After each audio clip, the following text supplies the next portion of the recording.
Hi, I'm Erin Meese, And I'm Kristen Ireland. and we're the co-founders of People Spark Consulting.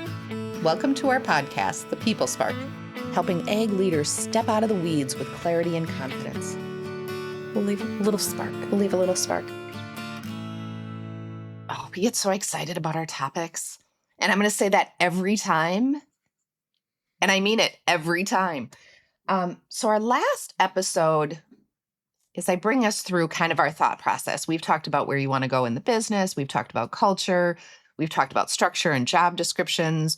We started to move into kind of succession planning, transitions for business leaders and business owners.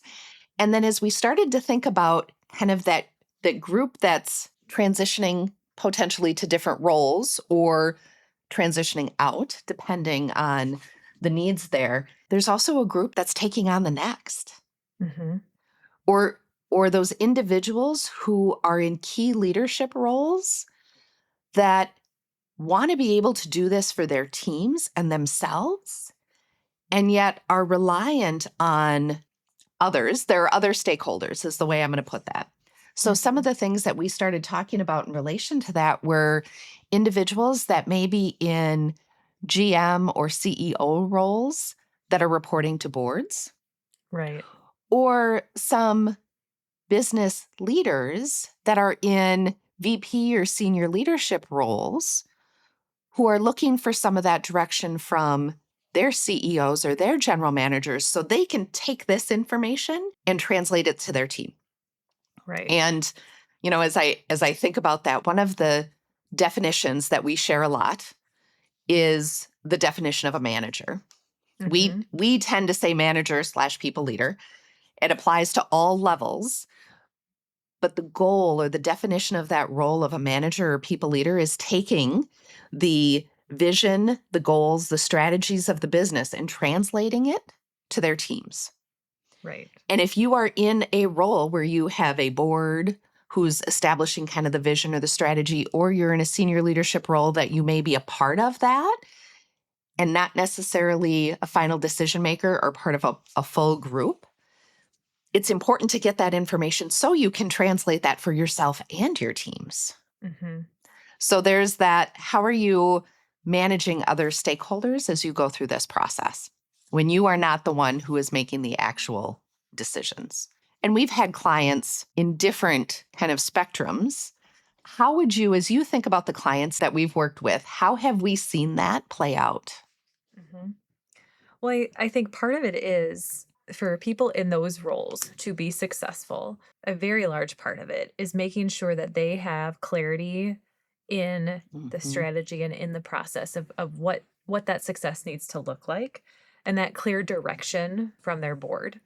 So I would say we've seen this show up several times over the years where the strategy or the success, the definition of success for the organization might be very clear to the business owner or to the CEO, and it may not have even been translated much beyond that to their leadership Mm-hmm. team. I also see this show up sometimes with co-ops where the GM, and the leadership team are really raring to go. And I've got an example I'll share later that they're ready to go. They're bought in to kind of that new GM that's there, and what they're seeing opportunities in their market, and they don't have a clear strategy from the board, Mm-hmm. right? So it can show up in a few different ways.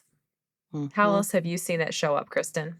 It's interesting when you talk about people aren't necessarily getting the clarity that they need or they want. Mm-hmm. And in so many cases, I feel like those individuals that are or should be providing that clarity think that they are being clear. Right. I think about how many times, one, either a goal is more general, Mm-hmm. and the people that are communicating that goal feel like they're clear about what that means. And I think we've used this when we talked about some of the other goals early on of we want to make more money than we did last year. Feels pretty clear to me, is what those individuals are saying. When I think as a leader, that's not clear enough for me. Like I can see that, but that's not providing the level of clarity that I need. So I think in some cases, people think that they are being clear and they're not. Mhm. I even think about, and I'm going to step this back for a couple of different examples, but how many times we've worked with people who have said that. So we were working with a client, this is about 3 or 4 years ago now. And we were talking to the managers. The business owner was not in the meeting. We were talking to managers and we said, what are the goals? What are the goals of the business? And there crickets. There were crickets in the room. And we were like, okay. And right, we started to pull out some information and engage in conversation there. Well, that conversation, somebody from that group went back and talked to the business leader who then called you and said, I can't, he was horrified. I'm Mhm. giving the speechless. He was truly speechless. Like, I can't believe that they don't know. Here are all the ways that they should know that they don't know. Right. And that was a realization. And we find that in other processes too, that when we do our people and strategy roadmaps, we're talking to the business owners, senior level leaders, sometimes it's board, sometimes it's GM, talking about what does success look like? What are those goals? And then we'll talk to their stakeholders, some of their high level leaders who aren't as clear about what those are. So one, I think there's a real disconnect that I don't think it's intentional. Mhm. I feel like in some Agreed. cases, those leaders feel like they've been really clear and they're not. And then sometimes I think the leaders that we're interacting who feel like they don't have enough direction don't realize they can ask or Yes. take steps to do that. That sometimes it's well, I don't have that. So there's no action that I Mhm. can take. So for me, that big thing is as a leader that's in that role, defining what you need and figuring out how to get that information that you want. And then at what point do you take that on? Well, and that's where my head was going even too of if I am in that role and those things are not as clear to me, what can I do? And Mm-hmm. part of that gets into even how am I asking questions to get the clarity that I need because I'm going to have to be leading my team Mm-hmm. towards these goals as well and setting the strategy and the plan for my department or for my area of the business, whatever that might be. And so the thinking about it more internally of what information do I need to be able to best lead my team Mm-hmm. down a very clear path? And so Mm-hmm. if that is, okay, I know that you said make more money, that's great. Here are some areas that I think are important kind of market opportunities for us. How does this align with what the strategy is or the strategy that you've defined with the board as well? So there's Mm-hmm. ways that we can kind of dig into this a little bit further and not leave ourselves to feel like, oh, they didn't give it to me, so I'll just keep on doing what I was doing. Sometimes we forget that something as straightforward and I will say simple, and I do not mean that it's easy, Mm-hmm. is asking those questions and showing some of that vulnerability of, yeah, I know that maybe I've been in this role for quite some time. And honestly, I think something needs to be different. And maybe it is that I'm Mm-hmm. not completely following what that plan is or what those goals are that you've set. I need more Mm-hmm. direction than that. Mm-hmm. Here are my thoughts. What additionally would you add? Mm-hmm.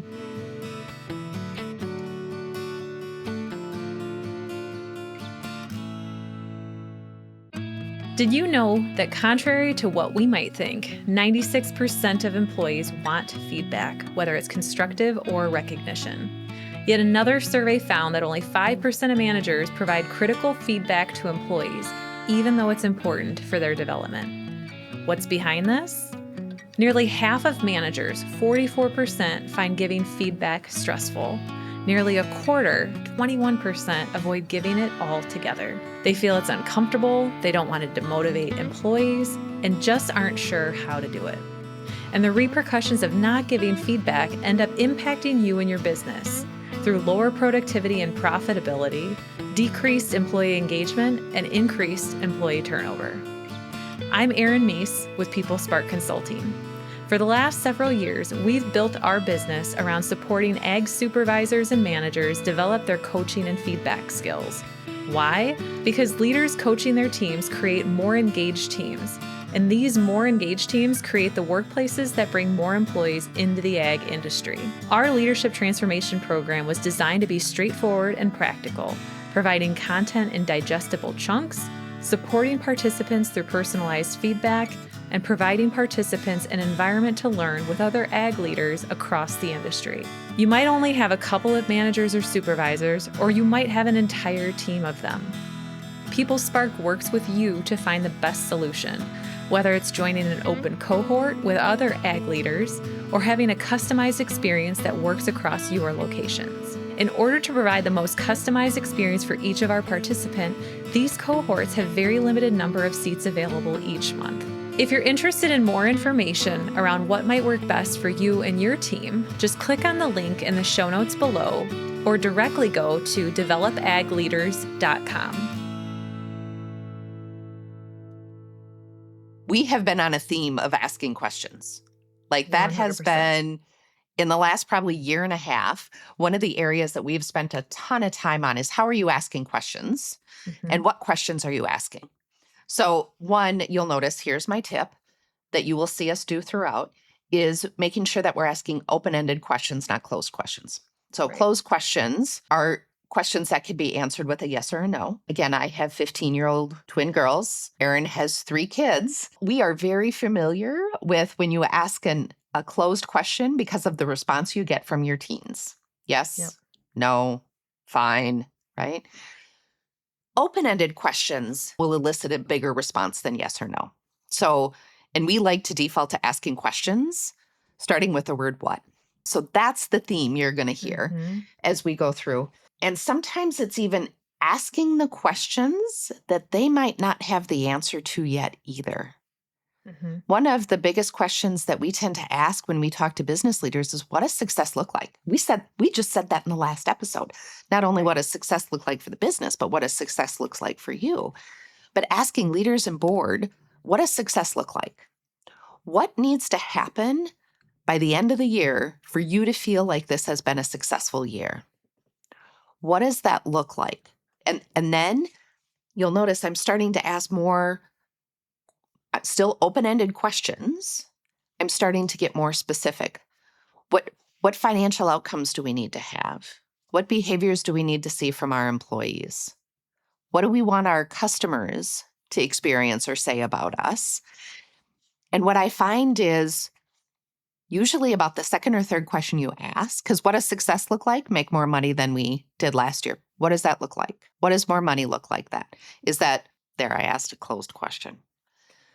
But what does that look like? What margins do we need to have? What do our expenses look like? What is the revenue that we need to bring? I mean, starting to ask those questions at a deeper level than just surface. What is the goal for the year?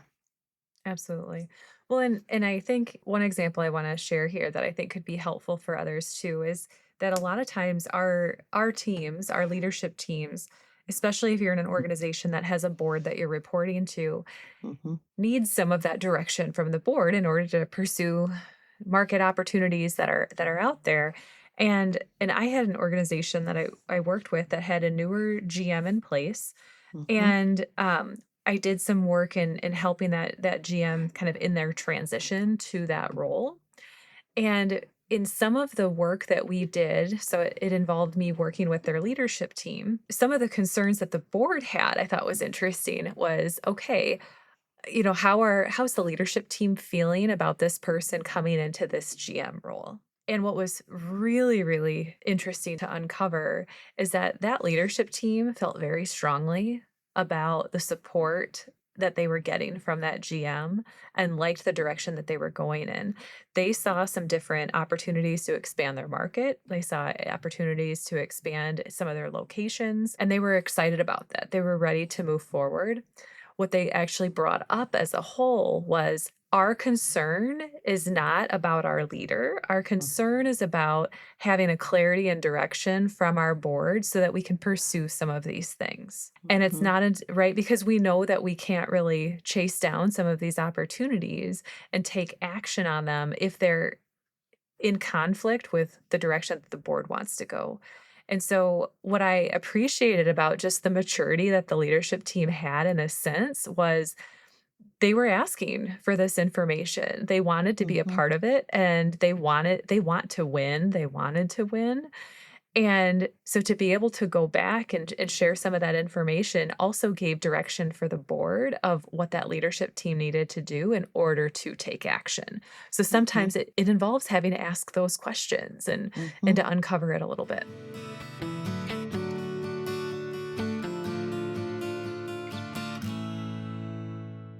Before we end our show, let me leave you with a question. What would it feel like to leave the office every day, not just knowing that your managers and supervisors had everything under control, but that you were confident that the direction they were giving your team members was creating and reinforcing the kind of great culture in your business that the entire community talked about? The kind of culture where customers went out of their way to work with you instead of the competition because they were cared for, consistent, and kind. If that sounds like the ag business you've always wanted, stick with me for just another minute. Too many ag business owners and general managers, yes, even the big ones, find themselves stuck. They're juggling customer questions that their leaders should be able to handle and somehow ending up as the bottleneck of decision making in their own business. It feels like they can never get out of the day-to-day long enough to develop their talent, their business, and their own future. Sound familiar? You've worked hard to get where you are, but staying stuck here isn't sustainable. Not only that, it's costing you time, energy, and future growth.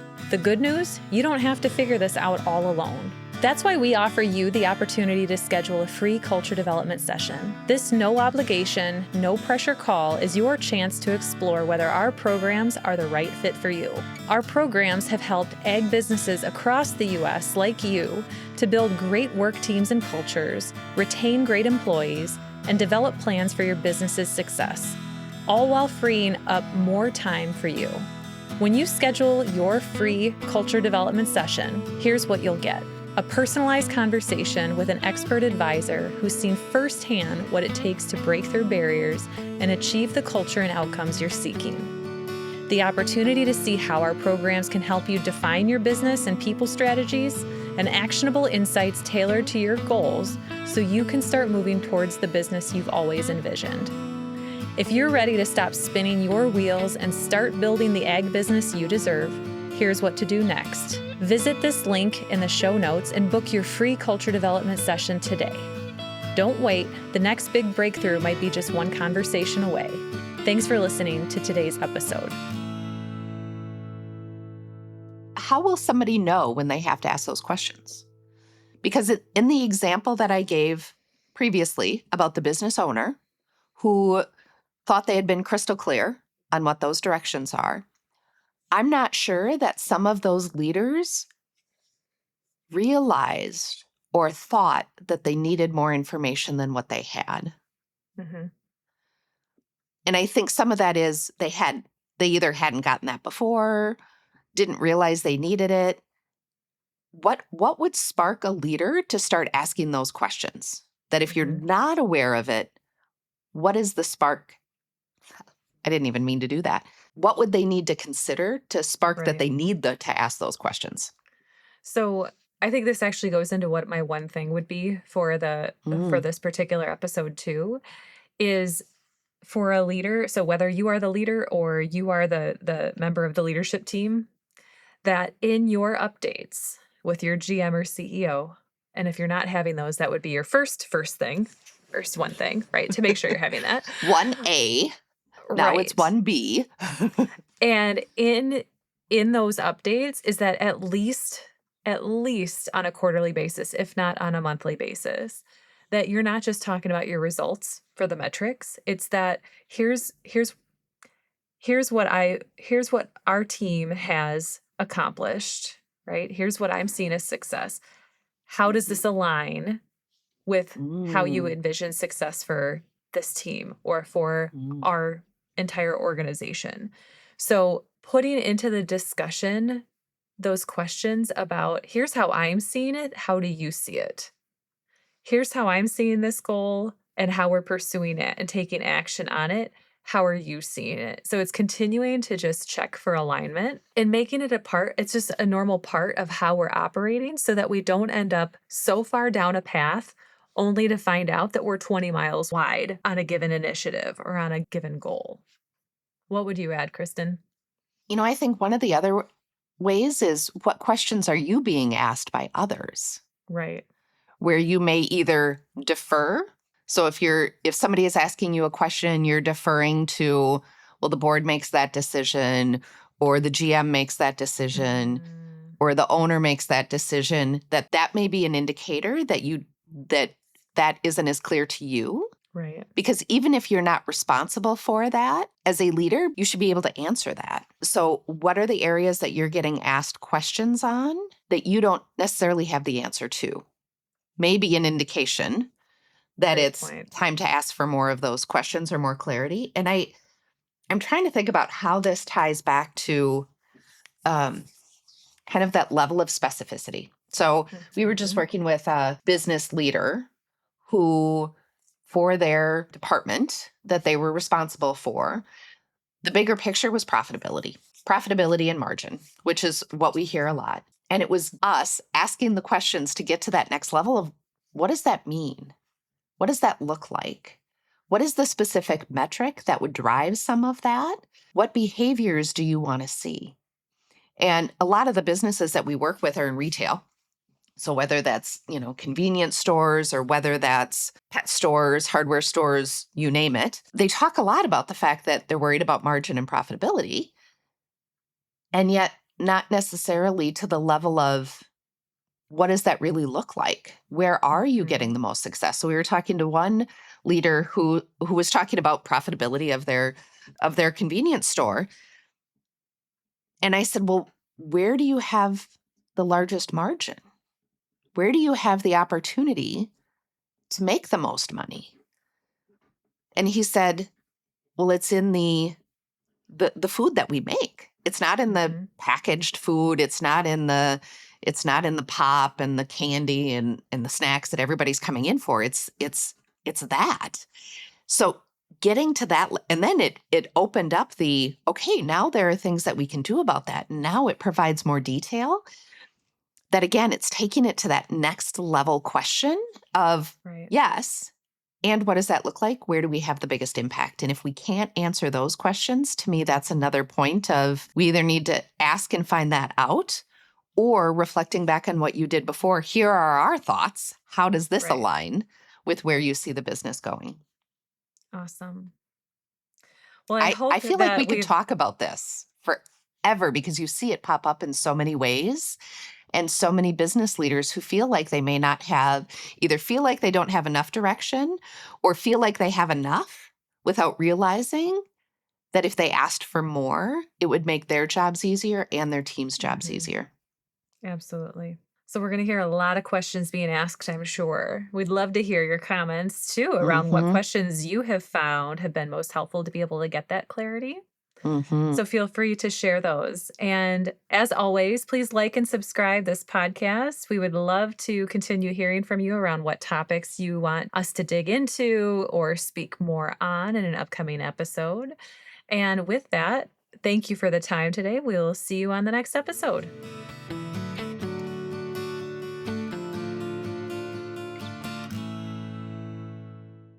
This has been the People Spark Podcast. We hope you've enjoyed today's episode, and we look forward to bringing you more. The best way you can support us is by liking and subscribing this podcast wherever you subscribe to your podcasts. Thank you so much for hanging with us today. We are looking forward to continuing the conversations with all of you.